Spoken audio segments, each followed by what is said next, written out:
Es la 1 de la madrugada, 12 de la noche en Canarias. Cada día damos la cara por contar la verdad. Onda Cero. Estamos en otra onda. Las mujeres que más se ríen tanto. La radio de Julia. De lunes a viernes de 5 a...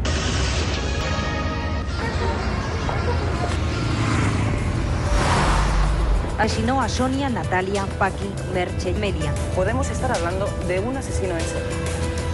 Sus crímenes, especialmente el de la joven Sonia Rubio, conmocionaron a los vecinos de Castellón. Es escalofriante la trayectoria criminal de este hombre. El caso Ferrandiz fue el primer caso en el que se utilizó el perfil vinológico para la captura de un asesino en serie en España. La única manera que la sociedad tiene de defenderse de individuos como Joaquín es conociéndolos.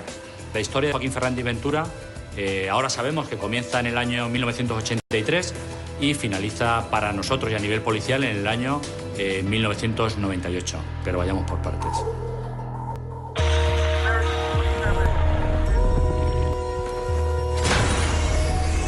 Esta es la historia del depredador de Castellón o cómo las técnicas de perfilación criminal escriben un capítulo de la criminología española.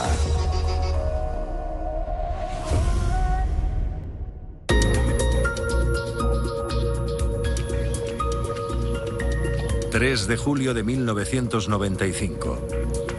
Castellón amanece con la noticia de la desaparición de Sonia Rubio, una joven estudiante de inglés que acaba de regresar de Londres.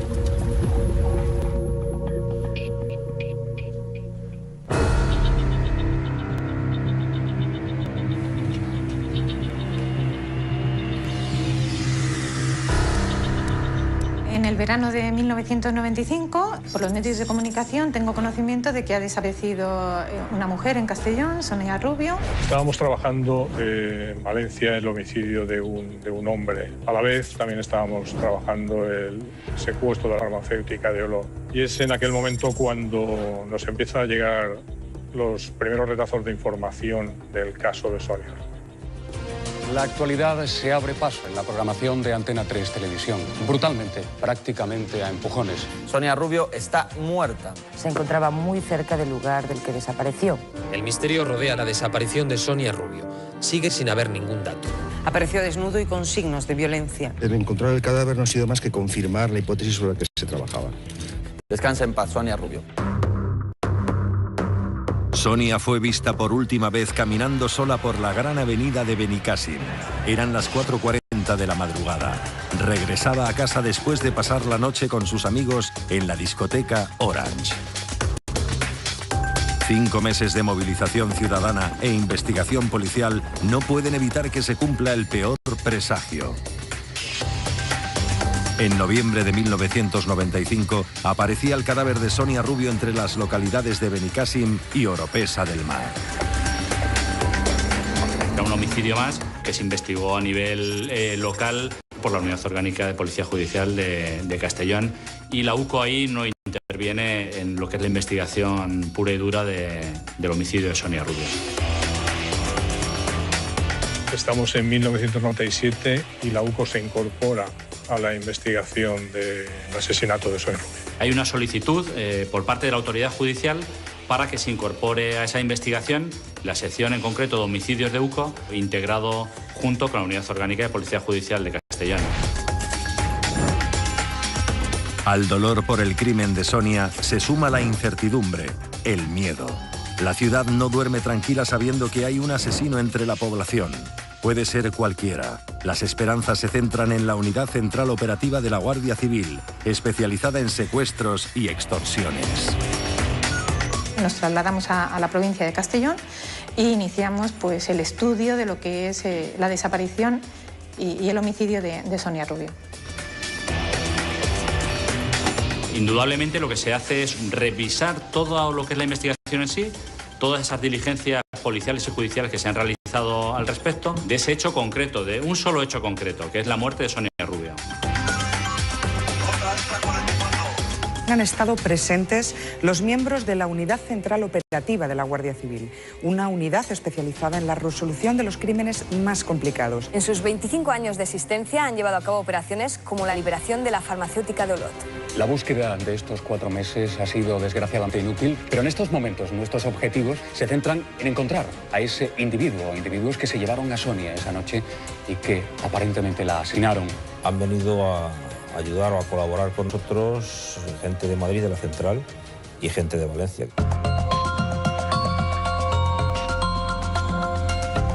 Realmente el trabajo que habían hecho los compañeros, tanto de la zona como de la Unidad Orgánica de Policía Judicial de Castellón, era un buen trabajo.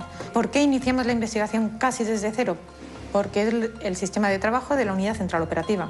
Sobre todo cuando son casos de este tipo, casos del pasado, para ampliar sobre todo la información que existía sobre Sonia Rubio, sobre la víctima. Se hace un estudio general tanto de la víctima, del entorno, de cómo han podido suceder los hechos. Un dato, por ejemplo, importante para la investigación. Sonia Rubio aparece amordazada con una cinta adhesiva con unas dimensiones muy peculiares. Es una cinta tipo precinto, de color marrón, que tenía una anchura de 18 milímetros, que era muy rara esas medidas aquí en España. Se llega a la conclusión de que esa cinta no se ha elaborado en España.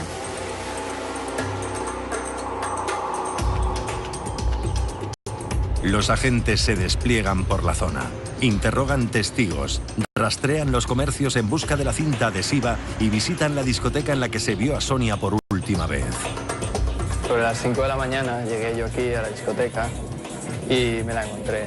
Y me preguntó porque ella estaba buscando a alguien para que la llevara a casa.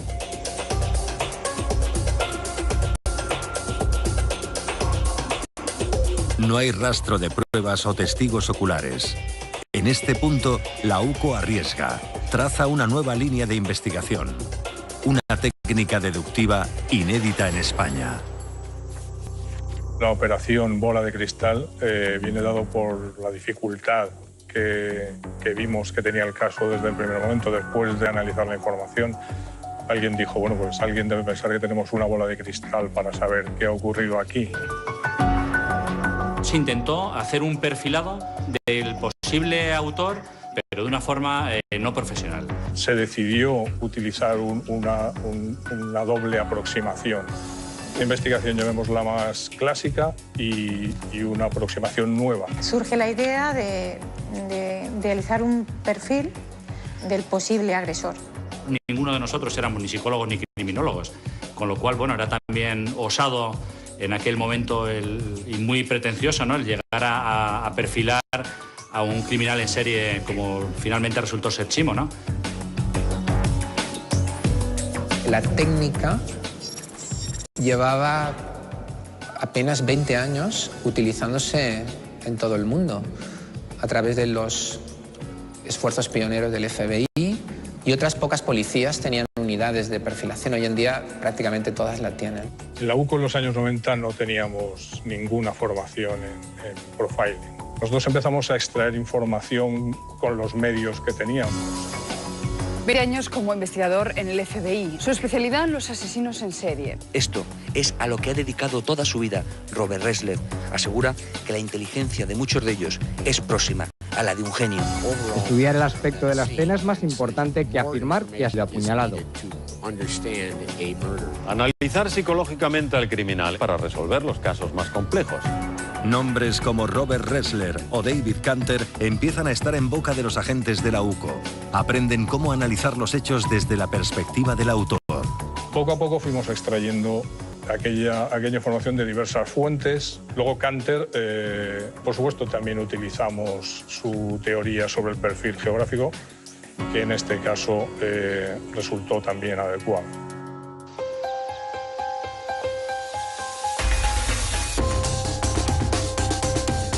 I use some very simple ideas from my background, actually as a psychologist studying how people made sense of places and found their way around cities, and what we called environmental psychology. And because of that, I became involved in contributing to a whole range of police investigations. Veíamos que había otras formas de aproximarse a un asesino en serie o a un posible asesino en serie. ¿No? En aquel momento no lo sabíamos, lo intuíamos, pero no sabíamos. These series of murders around Castellón are really very interesting because they illustrate how he was thinking and how he was using the opportunities remarkably clearly.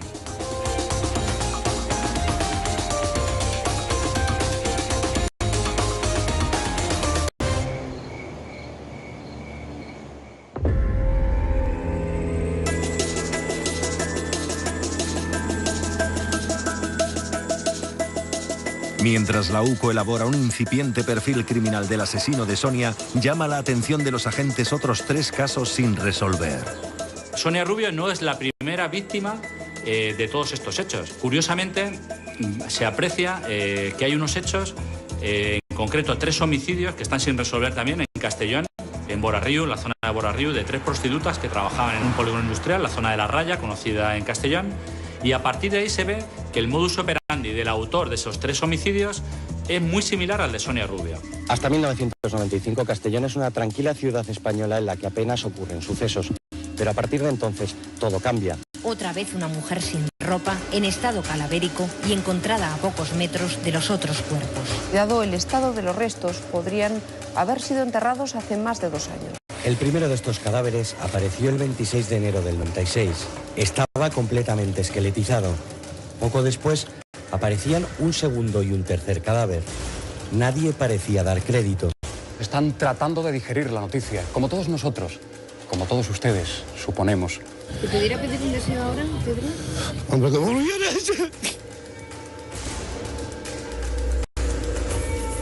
La primera desaparición es una prostituta, Natalia, que desaparece a mediados del año 95. Hay una prostituta que desaparece un tiempo después de esta primera, de Natalia. Luego sería, en cuanto en el tiempo, habría desaparecido Sonia Rubio. Y en agosto desaparece Mercedes Vélez Ayala, que es la tercera prostituta hallada muerta en Borarriu.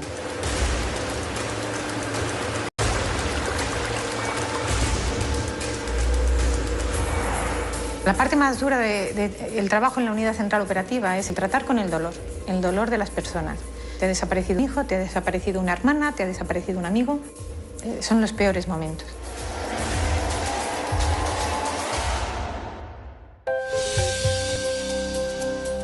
La primera en desaparecer es Natalia, en mayo de 1995. Un mes después, desaparece su compañera Paqui. El 2 de julio es vista por última vez Sonia, la joven estudiante. Unas semanas después, desaparece la tercera prostituta, Mercedes. Con las lluvias del invierno se conocen los desenlaces más terribles. Parecen consecutivamente los cuerpos de Sonia, Natalia, Mercedes y Paqui, todos en lugares diferentes a donde desaparecieron. La desaparición y el homicidio de Natalia, Merche y Paqui había sido llevado por el Cuerpo Nacional de Policía. Han aparecido todos maniatados, con sus propias prendas, estrangulados. La muerte ha sido por estrangulación mecánica. Vemos que puede ser la firma del autor que ha dejado en estos casos. Conocíamos la existencia de Vicente Garrido Genovés, un profesor de prestigio de la Universidad de Valencia, y decidimos contactar con él pues, para que nos dijese que estábamos en el camino correcto. Yo creo que la Guardia Civil se da cuenta que tiene que tomar una decisión. ¿Por qué? Porque lo que tiene son 2 tipos de víctimas. Mujeres que se dedicaban a la prostitución y aquellas que no tenían relación con este oficio. Había uno o más asesinos.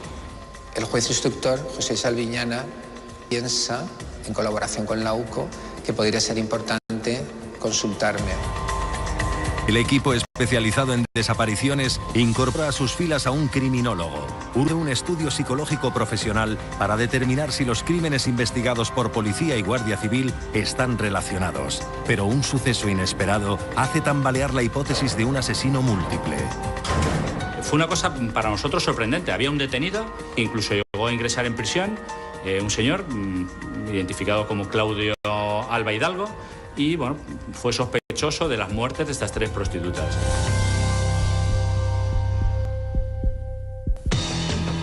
3 muertes, un sospechoso detenido y, sin embargo, no existen pruebas concluyentes que demuestren que Claudio asesinara a Francisca, Natalia y Mercedes. Poco se sabe del sospechoso, solo que es un hombre solitario e introvertido, sin antecedentes penales. Yo no veo que sea capaz ese chaval de hacer eso, es imposible. Imposible, de verdad. De momento se desconocen las pruebas que tiene la policía para acusar a este hombre. El detenido ha negado los hechos ante el juez. Pese a ello, ingresó ayer en prisión. ¡Hijo de puta, cabrón! ¡Hijo de puta! En paralelo a la detención del camionero, Vicente Garrido se encierra en su despacho a diseccionar pruebas en busca de un hilo conductor de las 4 víctimas. En todos los casos hay una acción violenta primero, de control, luego hay un estrangulamiento. Se utilizan las prendas íntimas de la víctima para atar y amordazar y aparecen los cadáveres en zonas pantanosas o descampados, en un radio bien descrito. Ese patrón es muy significativo. Por un lado, la experiencia del criminólogo tiene a los agentes concentrados en la posibilidad de que haya un asesino suelto sin identificar. Por otro, no hay crímenes mientras Claudio Alba está en prisión, un silencio que corrobora su culpabilidad. La UCO necesita desbloquear la situación para evitar más muertes. Primero han sido 2 prostitutas, luego una estudiante, luego una tercera prostituta. Seguimos buscando y aparece otra joven, también de Castellón, flotando en una balsa del término municipal de Onda. La Guardia Civil maneja indicios que vinculan a muerte de Amalia Sandra García, también en Castellón y en circunstancias muy parecidas a la de Sonia Rubio. Amelia García, empleada de una fábrica de medias, fue vista por última vez en una discoteca del polígono de Los Cipreses. En septiembre desaparecía, al igual que Sonia Rubio, de noche y al salir de una discoteca. Era muy elegante, ¿no? Muy llamativa, muy a la expectativa de los sinvergüenzas. Ella siempre se hablaba de mí y decía siempre, mamaita, qué miedo me da este mundo. Le da mucho miedo. Su asesino no dejó ninguna pista.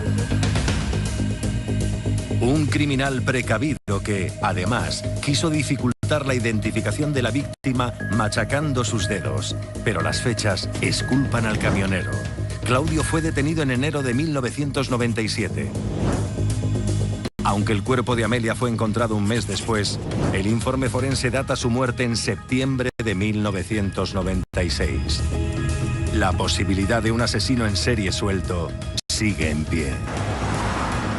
Vimos que había muchas víctimas de diferentes estratos y niveles sociales, pero todas con una firma concreta, una serie de parámetros que nosotros pensábamos que podíamos estar hablando del mismo autor. Hay cosas que coinciden. ¿De acuerdo? Por ejemplo, coincide el modus que se utiliza para maniatar a las víctimas. En todos casos estamos hablando de mujeres jóvenes, mismo tramo de edad, y cuerpos que aparecen completamente desnudos. Vicente Garrido Génez lo que hace es decirnos que los 5 episodios pueden tener perfectamente un solo agresor. Las teorías del criminólogo no tienen fisuras. El perfil psicológico adquiere un papel decisivo en la operación Bola de Cristal.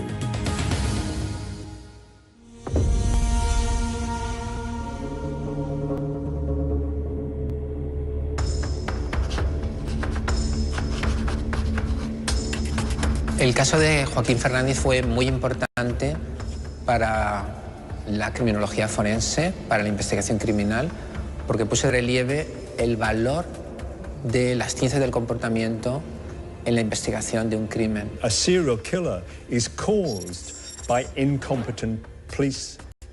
That if the killer gets away with it, they become more dangerous. So if they can build up a picture that associates the information, that they can do much better. Un elemento muy importante del perfil fue, una vez expliqué, ¿verdad?, que se trataba de un joven en torno a los 30 años con estudios secundarios, que vivía solo, que tenía un buen trabajo, que tenía antecedentes de violencia, perfectamente integrado, que probablemente tendría relaciones muy habituales. Dije, y vivirá en la ciudad de Castellón. El asesino está en Castellón. There's an assumption that somebody who kills and goes on killing is some strange monster. But all criminals live relatively normal lives. If they were creeping around with their collars turned up, they would be very quickly recognized. So in fact, the majority of criminals do live ordinary lives. Kanter plantea que de manera inconsciente, si tú cometes diferentes crímenes, a partir de tu base de residencia intentarás diseminar, buscando diferentes radios o ángulos, las diferentes escenas de los crímenes. We have found that there are certain patterns in where crimes occur that are very important, that relates to how criminals make a decision. From that, I began to develop a whole theory of criminal geography. La teoría de la geografía del crimen, diseñada por David Kanter y su minuciosa aplicación al caso de Castellón, va desentramando incógnitas. El asesino es un hombre escurridizo, perfectamente integrado en la sociedad, consumidor de ocio nocturno, con familia y trabajo fijo, un hombre atractivo y camaleónico. Había poca relación entre un asesinato y otro, con lo cual parecía que eran varios los asesinos, cuando en realidad se trataba de una misma persona. Ahí radicó la verdadera dificultad a la hora de resolver este caso. Un serial killer con residencia en Castellón. Let's assume that the opportunities for crimes, that the potential victims are evenly distributed around this area where he's living. The offender will go some distance away from where he has his base, because around there he may be recognized. If he goes too far away, coming back is when they're dangerous. So there's some sort of, if you like, optimum distance. So the offender may go to some sort of location that is a comfortable distance away from their base. Hay poblaciones como Benicàssim, donde se lleva a cabo el primer crimen, el de Sonia Rubio, o la zona de Oropesa, la zona de Ondara, el camino de Ondara, donde aparece la trayectoria del último crimen, que son puntos de referencia que están distribuidos proporcionalmente. Inconscientemente has desarrollado sendas o caminos cuya vinculación total te ubica a ti en el centro. If the opportunities are evenly distributed, he's going to go to some other location at some other distance. But now these two places are difficult for him, so he may go somewhere else. And then now it starts to get difficult. He may have to go back to somewhere close to where he's been. So it would suggest that the crimes that occur sort of close together in time will be farther apart.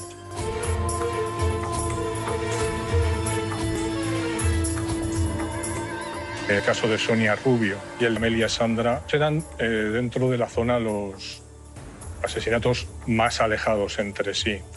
Entonces, según la teoría del perfil geográfico de Kanter, ese es el diámetro que crea el círculo en el que todo se desarrolla. Puedes trazar un círculo con los dos puntos más alejados y probablemente tu residencia estará en el centro. Of course, the really interesting thing is that what the police have is this.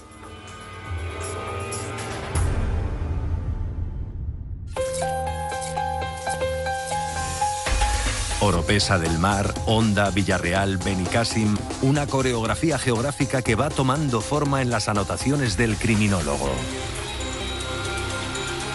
En mi perfil planteé el hecho de que debería mostrar en su historial un antecedente de violencia. Habíamos comenzado a investigar, a estudiar el entorno delictivo de Castellón. Personas con antecedentes por delitos similares. Lo que se hace es un estudio de todos los individuos que tienen antecedentes por delitos contra la libertad e indemnidad sexual. Es muy extraño que una persona pase de no mostrar ninguna acción violenta a una violencia tan elaborada. Es decir, hay una fantasía muy pulida, muy sólida. La UCO prepara en tiempo récord un listado de sospechosos con antecedentes penales para analizar sus coartadas y su pasado. Joaquín Ferrando y Ventura estaba en un archivo que habíamos ido elaborando junto con los compañeros de la Unidad Local de Policía Judicial, de personas con antecedentes por hechos delictivos similares a los que estábamos investigando. Aparece la figura de Joaquín Ferrando y Ventura, una persona que tenía antecedentes desde el año 1989 por una agresión sexual a una mujer joven también de la provincia de Castellón. María José, de 19 años, vuelve a casa de noche en su ciclomotor. Joaquín provoca un accidente para ofrecerse a llevarla al hospital. Ya en su coche, la viola y la deja marchar. Había sido condenado a una pena de privación de libertad de 14 años y de los cuales había cumplido 5 años en régimen cerrado y había salido en régimen abierto en tercer grado en febrero del año 1995. Era uno de tantos. En el año 89, con 26 años, fue condenado por violación, pero su capacidad para ocultar su peor rostro hizo que muchos pensaran en la posibilidad de un error judicial, proclamado a los 4 vientos por su madre Asunción Ventura, ahora escondida en un pueblo de Valencia, aturdida por el brutal desengaño. Estaba en libertad condicional acusado de violación cuando cometió los asesinatos. No se integró dentro de prisión con la gente que, con gente que tenía antecedentes, intentó desvincularse de la delincuencia común y hacerse pasar por un niño bueno cuando realmente estábamos hablando de un auténtico asesino.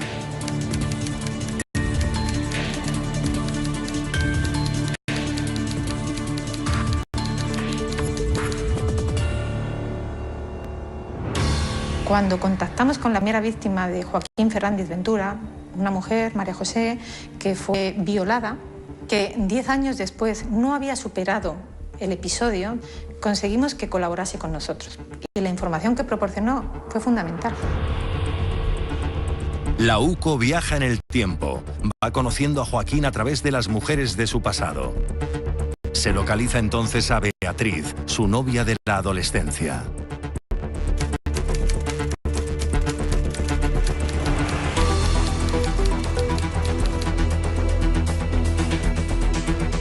Unos años después, Beatriz rompe repentina y definitivamente la relación.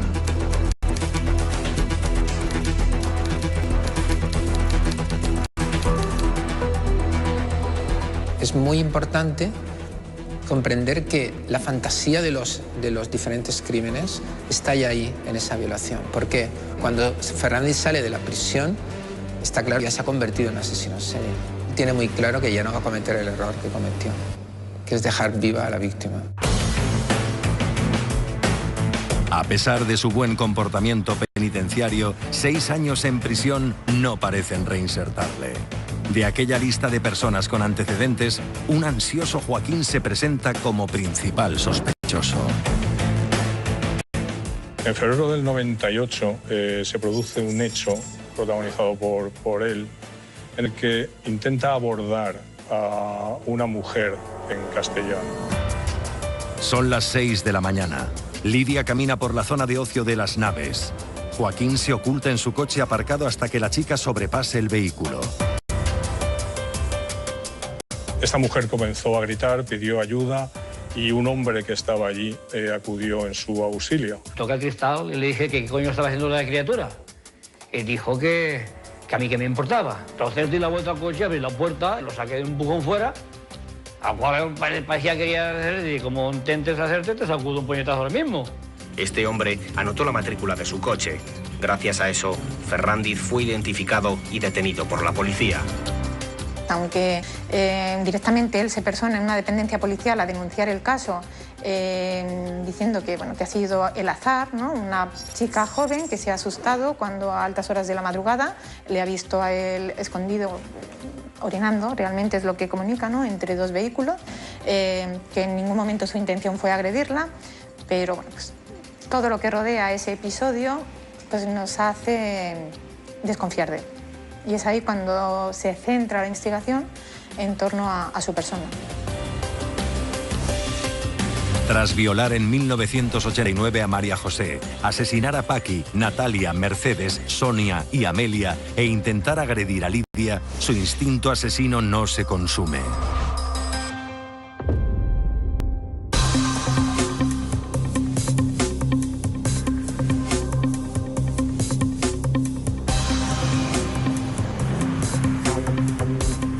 Se busca a Joaquín Fernández Ventura, un engatusador de mujeres. Un complejo asesino en serie con un cociente intelectual de 120, un 30% superior a la media. Un hombre de rutinas que desayuna con su madre y acompaña a sus novias hasta el portal. Un criminal enmascarado que mantuvo relaciones sexuales con algunas de sus víctimas antes de estrangularlas repentinamente. Un estafador sentimental que las atraía hasta su coche, del que nunca se bajarían por su propio pie.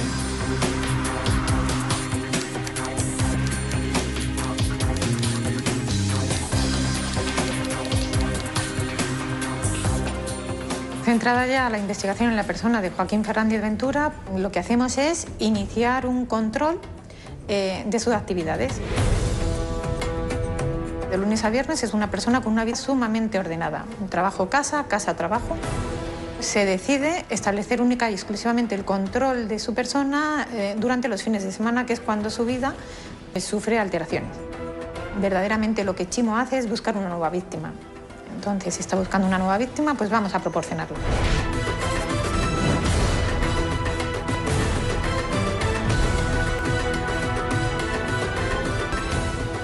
Somos otra compañera y yo, realmente, las dos mujeres que en aquella época formábamos parte del grupo de personas de la Unidad Central Operativa, las que vamos a hacer cebo de Joaquín. Dos agentes infiltradas recorren los bares expuestas a un ataque. La operación aborda su nivel más arriesgado. Durante los primeros meses y los primeros fines de semana todo era normal. Hasta que llega el verano y el calor. Primer día de vacaciones para muchos afortunados, que habrá sol en casi toda España. Sucede un acontecimiento muy importante y es un nuevo intento de homicidio. Una madrugada de sábado a domingo, le esperamos a la salida de su domicilio, le seguimos a los primeros locales que frecuenta y a mitad de la noche, de la madrugada, se traslada a la localidad de Benicàssim y concretamente entra en una discoteca. Como cualquier otra noche, se dedica pues, a tomar copas y a ojear.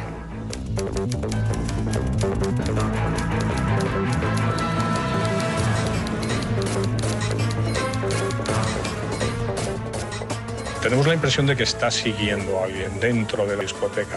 Está moviéndose detrás de alguien. En aquel momento nos ponemos en máxima alerta, por supuesto. Sale apresuradamente de la discoteca, se introduce en su vehículo y comienza a hacer un seguimiento a otro vehículo. Todavía no sabemos a quién está siguiendo hasta que sale una carretera principal en la que efectivamente vemos que está siguiendo a un vehículo con una mujer dentro. Joaquín detiene el vehículo detrás del vehículo al que va persiguiendo. De ese vehículo al que persigue sale una mujer joven que entra en un local de ocio. En ese momento Joaquín, que había estacionado su vehículo justo detrás del vehículo al que estaba persiguiendo, pues sale de su vehículo, se aproxima a él y manipula la rueda derecha trasera de ese vehículo. Tras escasos segundos de manipulación de la rueda, vuelve a subir a su vehículo. Mi vehículo, que era ocupado por dos compañeros y por mí, pues permanece a la espera.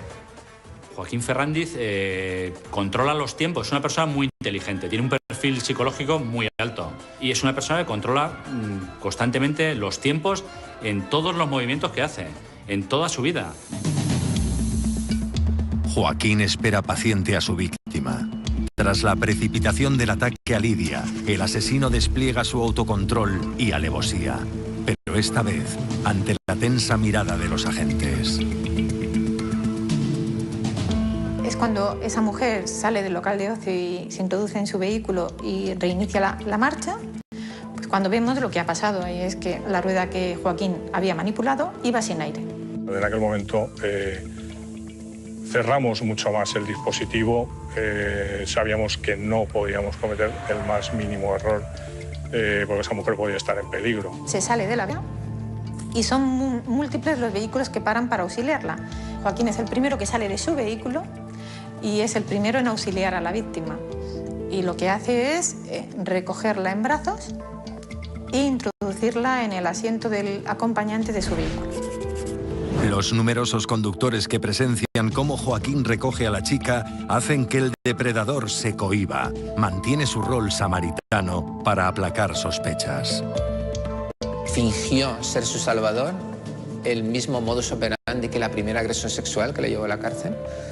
Pero claro, ya la Guardia Civil estaba detrás, muy pendiente, ellos aparecieron y claro, ya ahí se frustró el nuevo crimen. El depredador de Castellón es detenido y puesto a disposición judicial. Sale a la luz el asesino detrás del hombre modélico. Es una persona sumamente educada, con un trato muy agradable. Toda la gente de su círculo cercano se ha sorprendido mucho con estos hechos, incluso en su trabajo, al que definían como una persona muy trabajadora, muy eficiente e incluso lo han llegado a calificar como un trabajador modelo.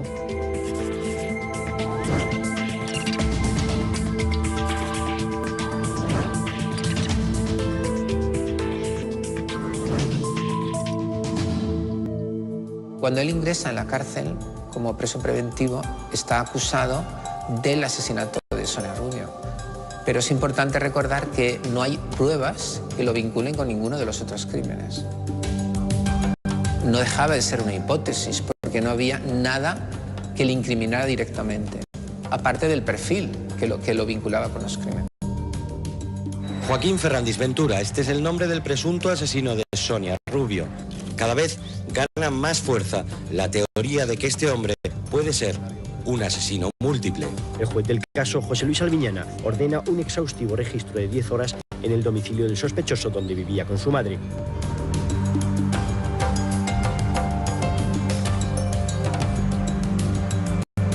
Joaquín observa impasible, con su media sonrisa, cómo los agentes inspeccionan su habitación. Encuentran un diario que comenzó a escribir en los 80, donde vuelca sus pensamientos sobre las mujeres.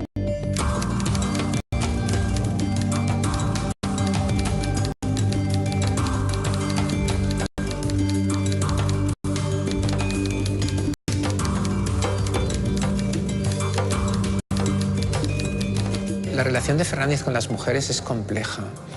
Cuando le entrevisté y le pregunté acerca de la motivación de los crímenes, él me dijo, no lo sé, pero debe haber algo sexual. Tenía un problema con las mujeres, quizá devenido de problemas o con su madre o con la primera pareja que tuvo, con Beatriz, de la cual salió muy marcado.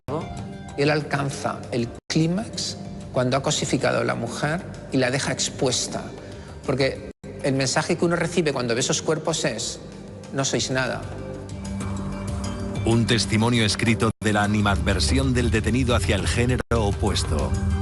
El registro da sus frutos. Tampoco es una persona que tenga excesivas cosas en su domicilio. En el año 80 ya se quedó sin padre, la madre ha sacado adelante una familia de 3 hijos. Tampoco ha sido una familia excesivamente acomodada dentro de Castellón. Durante el registro del domicilio sabíamos que una de las cosas importantes que podríamos encontrar era la cinta de embalar con la que amordazó a Sonia Rubio.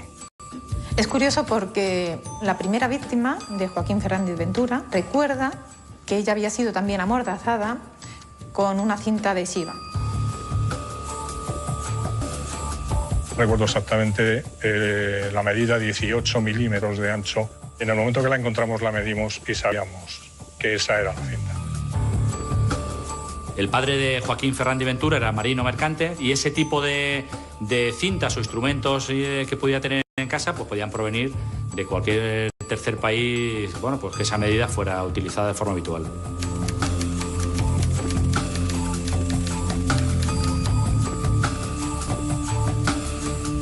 Se encuentra también el tapón del neumático de esa rueda que había manipulado a finales de julio de ese mismo año. Tenían sobre un cenicero en su habitación. Bueno, iba guardando algunos efectos de los delitos que iba cometiendo. Habiendo reincidido durante su libertad, con pruebas que le señalaban como asesino en serie, Joaquín Ferrandis Ventura está contra las cuerdas. Hay un inculpado y con indicios de que se le pueda imputar algún asesinato más y esperemos que en los próximos días pues puedan dar resultado. Se trata de una persona bastante normal, solitario y que pasaba bastante desapercibido, cosas estas que han dificultado la investigación. Joaquín Ferrandis, el asesino de Castellón, está acusado de matar a 5 mujeres y de intentarlo con otras 2. Tuvo que tomar una decisión, ¿colaboro o por el contrario me zurro en banda? Porque él dijo, supongo que yo lo hice, pero ese no era yo de verdad. Esta es la hipótesis que yo llamo el monstruo dentro de mí. Se llegó a empatizar con él, en cierto modo, desde un punto de vista positivo.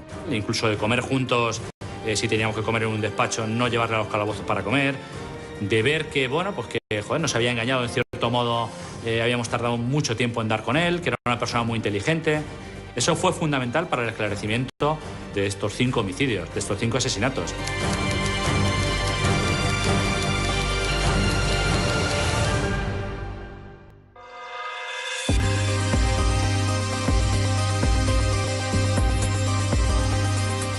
A las 6:30 de la madrugada del 6 de noviembre de 1998, Joaquín comunica desde su celda que quiere colaborar en lo que se acuerde. Una caravana de coches policiales recorre la comarca al son de las indicaciones del asesino.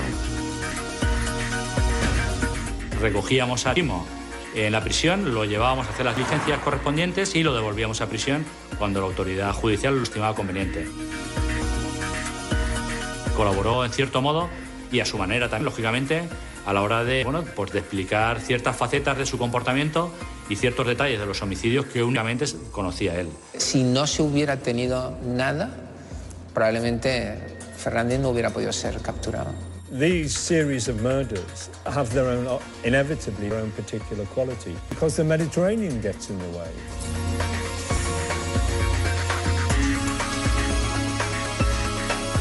It actually gives a limit to where he can operate around the Castellón. Para nosotros fue bastante importante el poder determinar que todo fue alrededor de Castellón.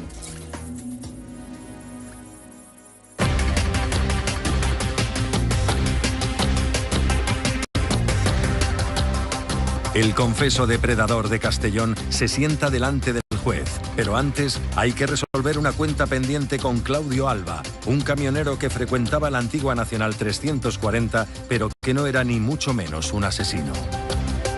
Hace unos días un hombre en España respira especialmente tranquilo. Se trata de Claudio Alba, el camionero que fue encarcelado como presunto autor de la muerte de 3 prostitutas en Castellón. Sabes que eres inocente de una cosa y que te acusen así por las buenas.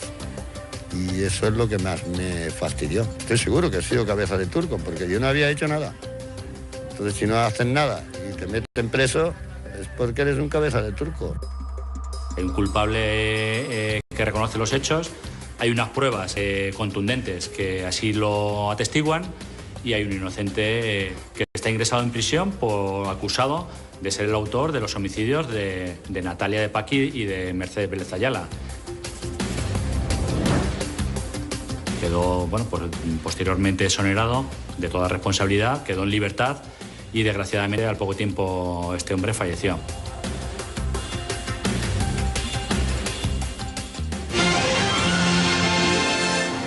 Expectación y grandes medidas de seguridad en la audiencia de Castellón, donde ha comenzado el juicio contra Joaquín Ferrandiz Ventura. Este hombre de 35 años está acusado de matar a 5 mujeres y de intentar asesinar a otras 2. Llevó a la fuerza el procesado a Sonia, dándole muerte allí mismo, con absoluta sangre fría, estrangulándola, apretándole el cuello con ambas manos, estando Sonia atada y amordazada. Estoy de acuerdo con la relación de hechos de la defensa y no voy a contestar a más preguntas. En Castellón se condenaba a Joaquín Ferrandiz, el hombre que violó, torturó y asesinó a 5 mujeres a 69 años de prisión, de los que pasará un máximo de 25 en la cárcel aplicando el nuevo Código Penal. La experiencia nos dice que suelen repetir sus patrones de conducta delictuales una vez que salen a la calle. Son difícilmente rehabilitables, aunque yo no soy quien para decir si esto es imposible o no. Realmente a mí se me hace difícil creer que cuando este individuo salga va a ser un individuo reeducado. Es decir, se me hace difícil pensar que no va a volver a actuar. Joaquín Ferrandiz va a salir de la cárcel en el año 2023. ¿Va a constituir un serio peligro para la sociedad en aquel año? Tal vez ni siquiera Joaquín tenga la respuesta. Un psicópata que, según consta en la sentencia, mata consciente de sus actos. Un asesino en serie confeso que solicitó voluntariamente asistencia psicológica en prisión. momentos muy bajos aquí dentro. Sí, claro, muchos. Muchos. Muchos. Hay que especificar alguno. Si quieres, sí. Sí, muchos, porque uno se come mucho la cabeza y pensar a veces es autodestructivo. Si uno no recibe ayuda es autodestructivo. Yo, por ejemplo, tengo un poco de suerte porque me gusta la lectura, me gusta escribir, o sea que me considero incluso un poco más afortunado que otros que casi no saben ni leer. Entonces ellos simplemente su único hobby es drogarse, y lo comprendo porque como no tienen otra salida, se drogan. Yo pues tengo otras salidas y me considero afortunado, pero de todas formas es duro. Si uno conoce lo que ha hecho, más se puede pedir ayuda, yo lo reconozco. Nuestro trabajo, el de los medios de comunicación, el de los cuerpos policiales, el de los psicólogos que realicen perfiles, que todo nuestro trabajo lo que viene a hacer es unir. Y unidos somos más. La operación Bola de Cristal, 3 años después de iniciarse, tenemos la satisfacción de decir que se quedó cerrada totalmente y bueno, pues sirvió también de ejemplo para lo que son las investigaciones complejas de homicidas seriales que también existen en España. En España no teníamos asesinos en serie. Luego, hay que comprender que aquel caso fue realmente pionero. Detuvimos a un asesino en serie, pero lo más importante es que aprendimos a adelantarnos a sus acciones.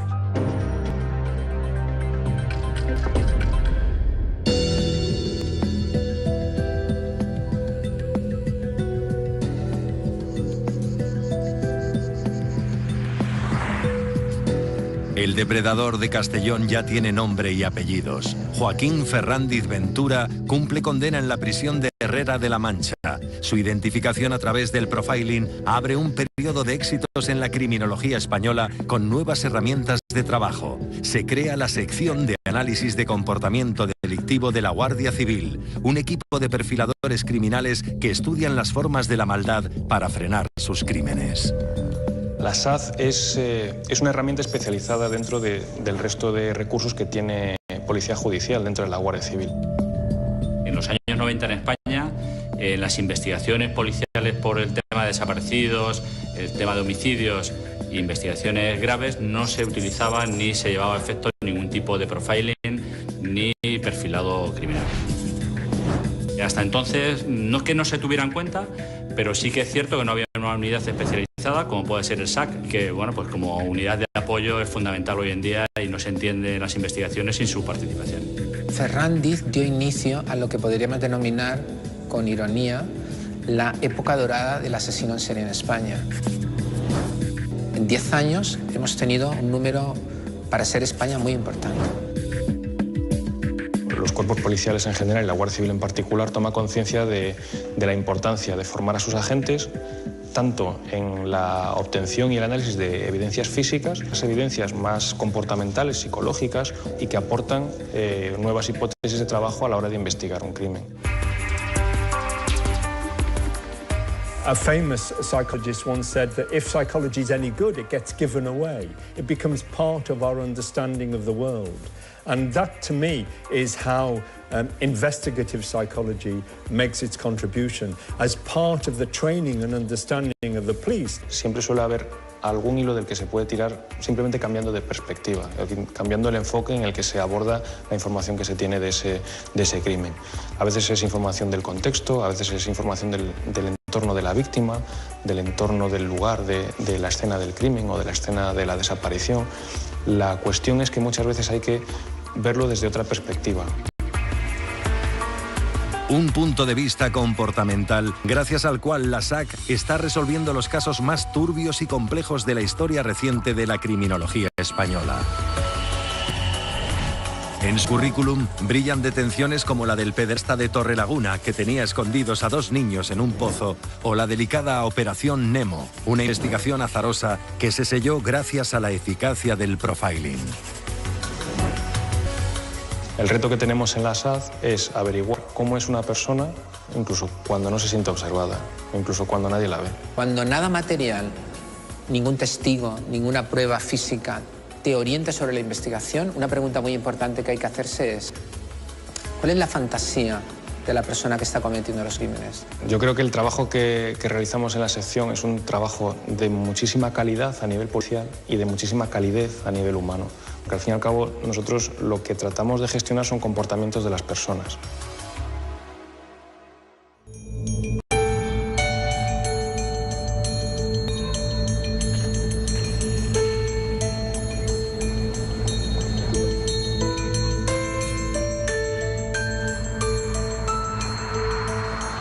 Como dijo Edmond Locard, es imposible que el delincuente actúe con la intensidad que requiere cometer un crimen sin dejar rastro de su presencia. Mi trabajo es detectar ese rastro en la mente del asesino.